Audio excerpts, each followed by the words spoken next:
Mike, with Cam having started every game this year and poised to start a 17th on Sunday, for a rookie, what kind of just the snaps, the experience, how much can that maybe help as he goes into this offseason trying to grow and build on what he's done this year?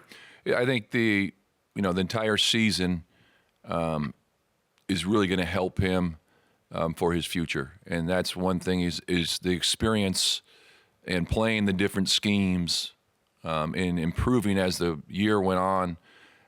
He's really going to, I know from talking to him week after week, the kind of the library, the notes that you kind of build playing against certain teams, whether it's the coordinators, certain players, certain matchups with your receivers, how they play against certain guys. You have that experience through a 17-game season that it's only going to make it easier for him moving forward. So I think he's done a great job week after week of learning, understanding what we're trying to get done. So he's got a really bright future. Hey, Mike, two from me, please. How concerning that the ball security issue resurfaces. He seemed particularly on the strip sack, fumble, touchdown to kind of float into a problem area where he had kind of a pocket that he could have stayed in. Yeah, that's going to be a great snap to learn from, especially with the pass rushers in this league of understanding of when you step up and when you go backwards of understanding what your issues are going to be. And there's a very talented pass rusher coming off the edge, and Chase coming there. Made an outstanding play there, but you got to understand that if you do that, you got to make sure that ball is secure and put away. Otherwise things like that have an opportunity to possibly pop up and happen. Also wanted to ask about Micah's failure to down that ball. Seemed like a relatively simple play where he had his feet and everything he needed. What did he fail to do there, and how big was the yardage he gave up? Well, yeah, that's a play you'd love to make, down that ball down there on the 1. As he's going into the end zone, he tries to toss that ball back, and unfortunately, we were not able to secure the ball as he tossed it backwards. So that changed. You'd love to have that ball on the 1 yard line and put our defense out there. Hey, Mike, as you got to go back and watch the game, Cam, his first half, he was humming along 11-15, but then the second half, things changed a bit. I know there could be a lot of factors, but from your perspective, what was it that changed in the second half that kind of made it a little more rocky for him? Well, I think overall, when you look at it, the entire second half, we didn't make enough plays in any phase, really, to slow them down. Or offensively, not getting touchdowns at certain times, and you have opportunities to make plays. And, there's certain times whether it's a protection issue there, on a couple of plays where he's moving around.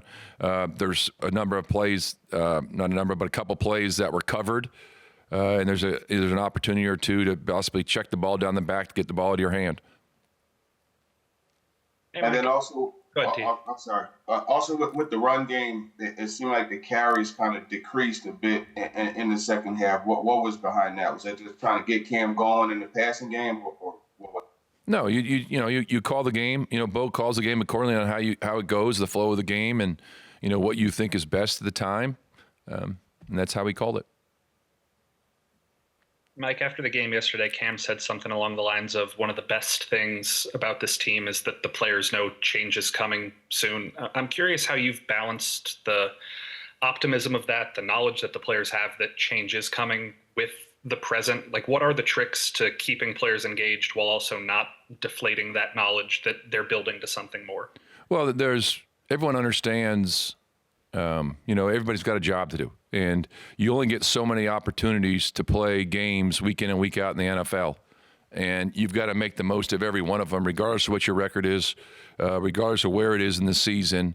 And that's been a message from day one, is every game is a gem out there. And you're going out there to play and to play your best football as a football team. And I think when you have the type of players we have here and what it means to play the game and the leaders that we have here and the great examples that they show week in and week out, whether it's in the meeting rooms, the preparations, how you take care of your body all year long, the way they practice, the way they go out there and play on Sundays. It's easy for all the younger guys to see. And, as a coaching staff of always trying to help these players get better week in and week out, regardless of, where it is in the season. And you're trying to play your best football and help these guys get better as a team and as individually as players. Do you talk about, or do you hear players talk about the change that's coming? No, we are focused on the opponent week in and week out. Like this week, we are focused on Jacksonville, going to Jacksonville, playing our best game of the year, trying to find a way to win and beat a division opponent. Hey, Mike, I had a couple Cam questions for you. One, I wonder if you spoke to him about the very last play of the game, sort of the Hail Mary attempt. In your mind, was there enough time to kind of get off a desperation heave there, despite the pressure? And does it have to be more of an effort to do so instead of perhaps, waiting for a receiver to somehow break open in that kind of situation, which is pretty unlikely? Yeah, anytime you're in a Hail Mary situation at the end of the game, we got to find a way to get that ball out, whether it's stepping up in the pocket, letting that ball go, whatever you've got to do. We've got to find an opportunity to give ourselves a chance to go up and get that ball. Yep. And then on the second question, I think it was the second series of the second half for you guys. A couple of plays that Cam made. One, the throw to David Martin Robinson, then a few plays later to Ellick. Both of those, he was moving around the pocket, kind of being creative, but patient at the same time. I wonder if in your mind that kind of represents the best of what he can do in terms of creativity and adding time to let receivers get open. There were a number of plays in the game, and you mentioned two of them. There's some other plays also that is the wow factor with Cam. Some of those plays where I'm on the sideline and thinking throw the ball away or do something different, and he keeps going, moving around out there, buying time on the sideline to the very last second, making those throws. That's what the great players do, and you've seen that a number of times this year. And more recently with the plays that he's making. And that's what energizes our fans, energizes our team. It's great. You see players, once they know that he's out of the pocket now, you see us doing a better job of scrambling. You always talk about what are our scramble rules. You have scramble drills you do during the offseason program and training camp to kind of talk about things. But the game's completely different because everyone's always in different spots, and it's not scripted a certain way. And you just see guys reacting, and you see Cam, moving his finger or pointing one direction or the other. And so it's just great to see the guys making the plays. Mike, following up on some of that, he obviously has the things that they say you can't coach in terms of, being able to make something out of nothing. But what's the fine line that you try to keep him from crossing so that he doesn't end up making plays like the strip sack that was returned for a touchdown? How do you balance not taking the creativity away from him, but not him to put the ball or his team in a bad spot? Well, I think that's one thing that he's learned over time. I mean, you never want to take the competitor out of the player, and you want Cam to be Cam and go out there and, make the plays because then all of a sudden you say, hey, don't do this, don't do this, don't do this, and all of a sudden he's trapped inside and he's not, making the plays. And it's like you got to let players go out and play. That's what they're going to do. And, he has the ball in his hands every play. So we trust him to make the right decisions. And you learn, unfortunately, we had the sack, fumble, touchdown. And that's one of those plays, like I said earlier, that's one of those plays you have to learn that this is a great one to learn from. Put it in your notes here. If you do this against a great pass rushing team, this is what you got to be alert to. And this is the bad thing that can happen. So you learn from it, you move on. But I think he's done he's getting better with the ball security part of it. And then when you talk about, when you go back and you watch the film of these off-schedule plays and things like that, where do you point out the teaching moments in terms of, maybe this could have worked better or maybe that could have worked better? Well, I think when you look at a game tape every week, there's always going to be X number of plays that you look at and say, this is a great play. This is a great ad-lib play. but also you could have just thrown the ball to the flat and not worry about it. And you don't hold the ball too long when something negative could happen. But if you just, check the ball down to the flat earlier. Those are always the learning points you make in a game. But like I said earlier, there's certain things. It's easy for us to hold a remote in our hand after a game or on a sideline, look at a picture and say certain things. But it's a fast game out there, and Cam's got to make some quick decisions on things, and we're trusting him to make the best decision possible on every play. And he's going to learn from some mistakes because he's going to make a couple mistakes. Every quarterback does every game. But you want them to go out there and be aggressive and allow him to make those plays that he made yesterday. Jim, and then TD. And Mike, I know you're concentrating on trying to win a football game, putting a game plan together, but the final week of the season, what kind of goes through your mind on the opportunity you've had to coach this team this season and knowing that it's, that this one's ending on Sunday? Our number one focus is to play our best game of the year, go to Jacksonville, have a great game, have a great week of preparation like they've done all year long. So that shouldn't change with our players, the way we've prepared for games week in and week out. We've got to go finish. You talk about finish all the time. Let's finish this season the right way. And I guess for you personally, how much have you enjoyed this? I've had the time of my life. I love doing what I do. I'm very grateful for the opportunity that Amy, Mike, and Chad gave me, going back to the New England week to lead their organization. I love leading, and it's an honor and privilege to do what I've been doing since then. Last one, TD. You mentioned that play where Cam could have made it easier and dumped it off. When you're coaching a quarterback like that you have that upside, as you mentioned, of making the plays the way he does. How do you balance that where you want him to take the play that's there, but you also don't want to take away the ability to create a tremendous play like he's had on some of the other off-schedule things? Well, it's like I mentioned earlier. It's easy to say, after the game, or when he comes to the sideline, hey, the flat's wide open, throw the flat. You don't always see that, and when I say that is there's a defensive line, there's pressures, there's all these things, there's the offensive line, there's a bunch of bodies in front of you, so you may not always see that player. And I'm not saying just flat routes. There's a number of plays or different, guys you don't see during a game. And then so you move on your progression.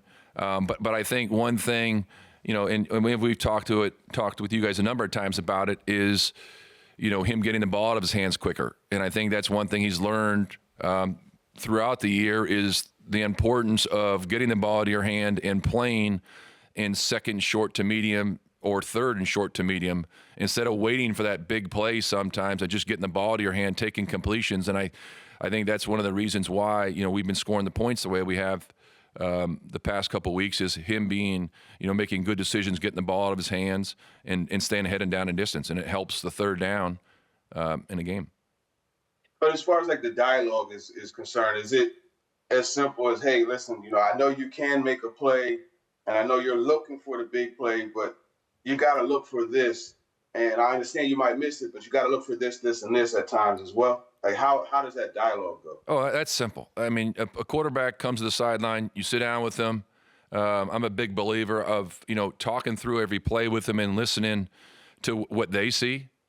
I mean, it's easy. Like I said, it's easy for us to sit back there on a sideline and watch it, and right. we're not behind that line, and there's things you got to move in pocket movement. There's pressure. There's a free runner coming at you. Yeah, it's easy, for the fans, for you guys, for myself on the sideline to say, hey, this guy's wide open, but it's not always that clean and that clear to a quarterback. So, that's the one thing that's what you love about coaching is on the sideline, the players come to the sideline, every position really. You talk through the plays, the series that just happened, what happened, why did it happen? There's certain plays, the run game, an offensive lineman gets tripped up. Doesn't mean it's a bad play. It's just you talk to him. The guy, he's like, yeah, I tripped pulling around the center. So you move on and you communicate. And it's the same thing with every position, not just the quarterbacks. That's everybody. Gotcha. Thank you. Thanks for your time, Coach. Appreciate it. All right, thank you very much. Have a great day. Hey, Chim, I just want to ask you about the all-time all-purpose yards record. I mean, when you consider, Deion Sanders, Devin Hester, Dante Hall, you've done more than all of those guys in one season yardage-wise. When you put it in that perspective, what does it mean to you? Yeah, it's a blessing. I mean, we still got one more week. Obviously, focus on the Jags this week, but I'm just thankful for my teammates and coach that put so much work in besides me to make that possible. Hey, Chim, we just got off with Coach McCoy. A lot of it was just about Cam and him kind of keeping plays alive with his legs. As a receiver, what's that do to your responsibility on the play, and how much better do you feel like you know him and what he's thinking compared to the start of the year? Yeah, I mean, I think that we've seen growth throughout every single week. One thing about Cam is the play's never dead, so just continue to work. While he's working, stay alive because he'll make plays happen. Do you find yourself? I know they monitor everything. Do you know how much you ran yesterday? I don't know, but it's what I do. I got to run, so. Yeah. Hey, Chim, I think Jim pretty much nailed my question there. But I guess just sort of to follow on that, how does that process work of becoming a little bit more attuned to what Cam will do, under pressure, and how you will respond? Is that something that you guys talk about, or is that just something that you kind of get used to with repetition during the season? I think it's kind of two-part, having those conversations, being in the film room with him, meeting extra with him, just see what he's thinking, and then also just getting those reps in live action. You can't, replicate or duplicate reps, so just having that experience and continue to see how he sees things. Jim, what's kind of the next step you want to take as you progress, not only as a returner but as a receiver beyond this year? Yeah, I mean, we still got one more week, so I'm just focused on Jacksonville this week. I'm gonna kind of reevaluate after the season. There's a lot of things I got to improve as a player, but those will come. Jim? Jim, how's the body? I guess this is game number 20 for you on Sunday. How your body feel right now heading into the finale, and what'd you do to kind of prepare for it? What you do maybe in the off season to prepare for another grind? Yeah, it feels good. I think that it's week 18, so everybody's a little banged up, but our training staff has done a great job of working with me and the rest of my teammates to make sure we're ready to go. Coach McCoy does a great job of trying to manage us and make sure we're not doing too much throughout the week, but also getting enough that we're prepared for the game. So throughout the offseason, it'll be good to get to that when I do and work out, but I'm trying to be my best on Sunday. Tim, I'm curious, when was the time when you first started returning kicks, returning punts? How far back in your football history does that go? And if you could remember, what was it like, and why did you want to do that initially? I think I probably did it in middle school, but high school is when they really started actually kicking the ball far enough that you could return it really. I just think that, any way I can help my team, move the ball. Field position's obviously a huge part of the game. And I love having the ball in my hands, so that's probably why I started doing it in high school. And then that ability, you set an all-time record, and you're just very calm about it. You're not taking credit for it. You're pushing it off to your teammates that, the other 10 are out there. Where did that humble, always looking to give credit elsewhere, where did that come from? I think it's, my faith, and then one of my favorite quotes, I got it from Coach Chris when he offered me. It's you haven't arrived, and the best ones never do. Just that constant pursuit of getting better, whether I've accomplished things or not. It's about the process, it's about continuing to get better, and it's about the relationships you build within this game. Thank you. Corey? Hey, over the last 6 weeks, you guys have put up a lot more points. I think at least 24 points in about 5 of them. But the one game that you didn't was Jacksonville when they held you to 3. How much does that one stand out to you, and how much do you look forward to trying to do better against them to finish the year? Yeah, I think that, regardless how the first game went, it's a divisional game, which means a lot. We know how much this means to our fans and this organization. So, it's definitely one that we'll be ready to go on. And, I'm excited to get going on the game plan and go to Jacksonville and play the game and hopefully come out with a win and put up a lot of points. Jim, go ahead. Jim, I know you wore your girlfriend's jersey yesterday. Did she play, and how'd that game end up going? She played, yeah. She played a game in Dallas. She's in the PWHL, and she actually scored a goal yesterday, which was awesome. She put them up 3-2, and they dropped it 4-3 on a kind of a heartbreaker. But they have a nice road stretch here, and I'll be able to catch some of their games. So I'm looking forward to that. I saw she responded to, I guess the team tweet about you wearing that jersey in. What would she tell you when she saw? Did she know you were going to wear her jersey, and what'd she think about it? Yeah, I knew I was going to wear her jersey, and I told her about it, but she was excited. I think that it's a really cool opportunity. Not a lot of times when you get to do something like that as a couple. So it's pretty cool to be able to support her and her team. Okay, thanks, Jim. Appreciate your time. Thank you, guys. Okay, Sid, good morning. I was just curious what kind of film studies like today, or I don't know if you've even reviewed yet, but as you look back to yesterday, what'd you like? What maybe didn't go so well? Yeah, I think, just looking at the film, and I kind of felt this after the game yesterday, felt like, as a team, we played pretty solid in the first half, and then in the second half, just a series of mistakes and different things like that I think ultimately cost us the game in the second half.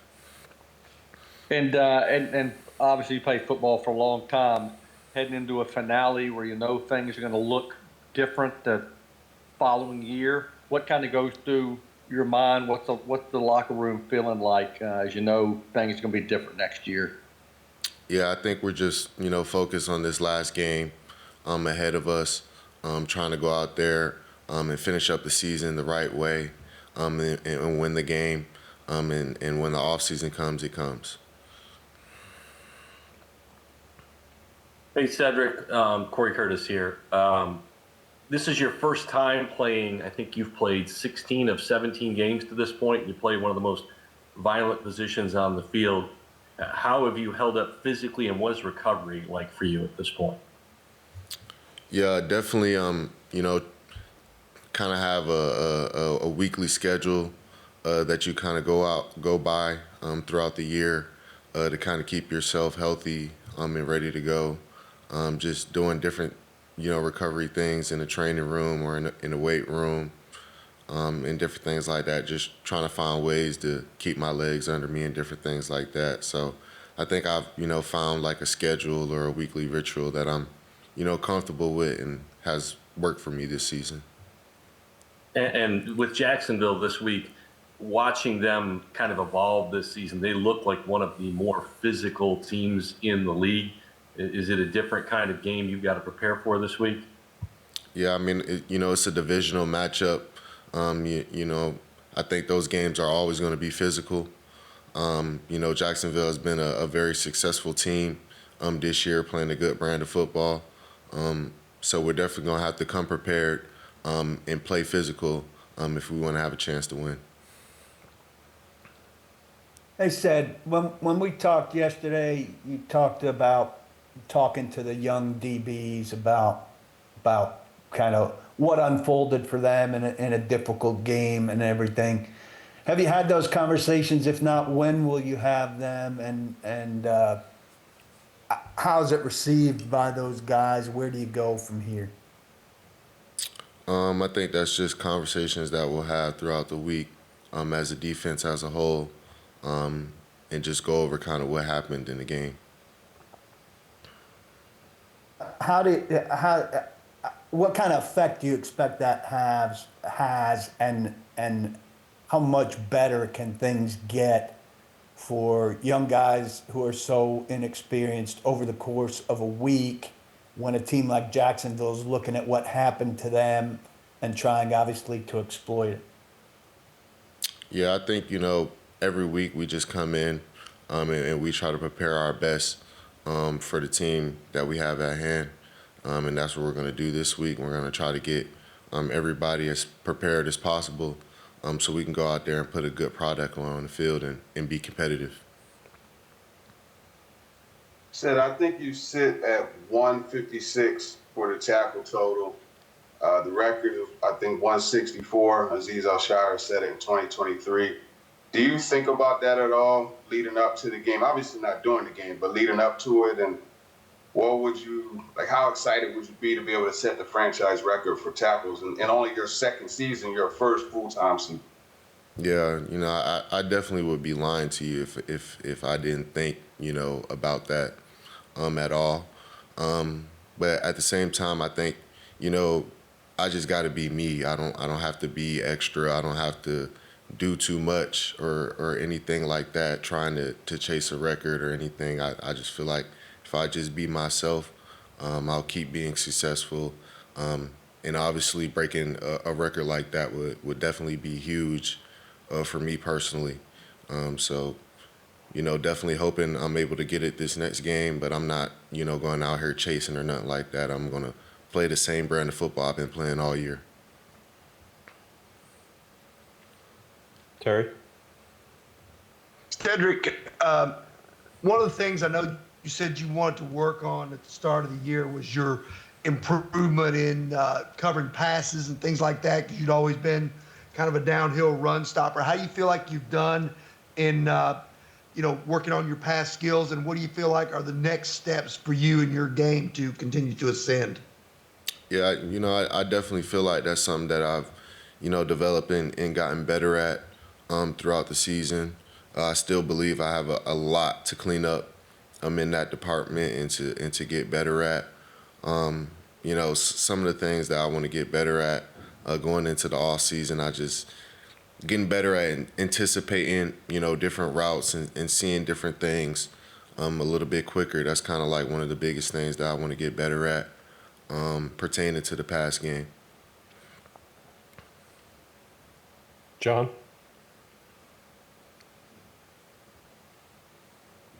Hey, Cedric, I just want to follow up on Teron's question about the record. I wonder, as you look back, your first year, injuries impacted your first year so much. And then even in training camp, towards late in training camp this year, you were in competition for a starting job. So what, in light of that, how much would it mean, to set a record, considering you've clearly made some huge strides this season from where you've come recently? Yeah, I definitely would be huge. I think you just kind of highlighted the journey that I've had to kind of get to this point. Going through what I went through last year with the injury, being in a competition, position battle throughout the training camp, and to be able to kind of be where I'm at, today after, the season that I've been having, definitely feels, pretty good and pretty inspiring, what I've been able to accomplish.